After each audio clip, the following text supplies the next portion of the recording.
আজ 25শে বৈশাখ।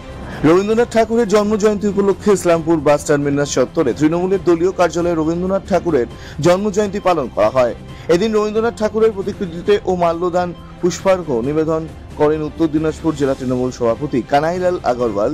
তার পাশাপাশি উপস্থিত ছিলেন উত্তর দিনাজপুর জেলা যুবক তৃণমূল সাধারণ সম্পাদক জিৎ গাঙ্গুলি, ইসলামপুরের যুব টাউন সভাপতি বিক্রম দাস, তৃণমূল ছাত্র পরিষদের ভাইস প্রেসিডেন্ট মুকসুদ আলম, 4 নম্বর ওয়ার্ডের কাউন্সিলর গুরুদাস সাহা, সঞ্জয় দত্ত, প্রভু চৌধুরী, ইসলামপুর শহর ছাত্র পরিষদের সভাপতি শিবশঙ্কর মণ্ডল সহ অন্যান্যরা। তার পাশাপাশি পৌরসভার উদ্যোগে ইসলামপুর শহরের চৌরঙ্গি মোড়ে রবীন্দ্রনাথ ঠাকুরের মূর্তিতে মাল্যদান ও পুষ্পার্ঘ্য অর্পণ করা হয়।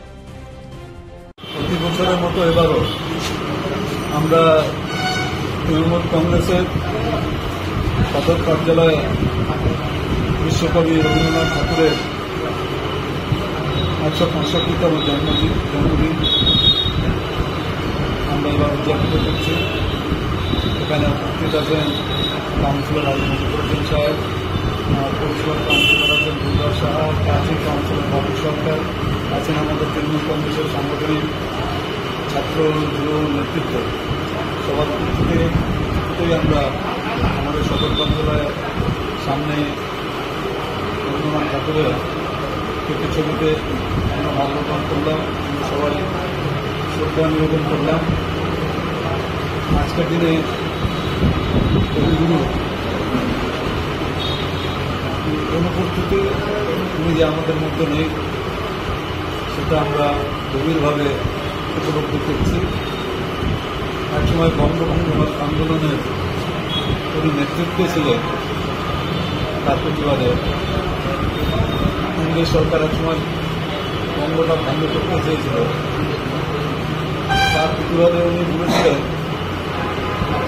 যারা আমাদের হিন্দু বোনেরা আছেন তারা মুসলমান ভাইদের হাতে রাখি পড়ার, যারা মুসলমান বোনেরা আছেন তারা হিন্দু ভাইয়ের হাতে রাখি পড়ার। উদ্দেশ্য একটাই ছিল সাম্প্রদায়িক সম্প্রীতি। কবিগুরু অনেক কবিতা লিখেছেন, নাটক লিখেছেন, উপন্যাস লিখেছেন, সিদ্ধান্ত নিয়েছেন। একটা লোকের মধ্যে এত বিভূতি ভাবা যায় না যে কীভাবে থাকতে পারে। উনি একটা কথার পরে খুব জোর দিতেন যে বিদ্যার শিক্ষার মধ্যে শিক্ষা শ্রেষ্ঠ। শিক্ষা হলো আবরণ, শিক্ষা হলো আচরণ। আমরাও আজকে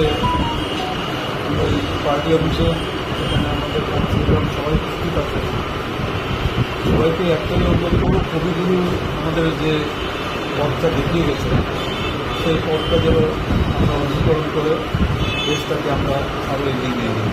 ধন্যবাদ। ইসলামপুর থেকে দেবব্রত চক্রবর্তীর রিপোর্ট, কলিক নিউজ।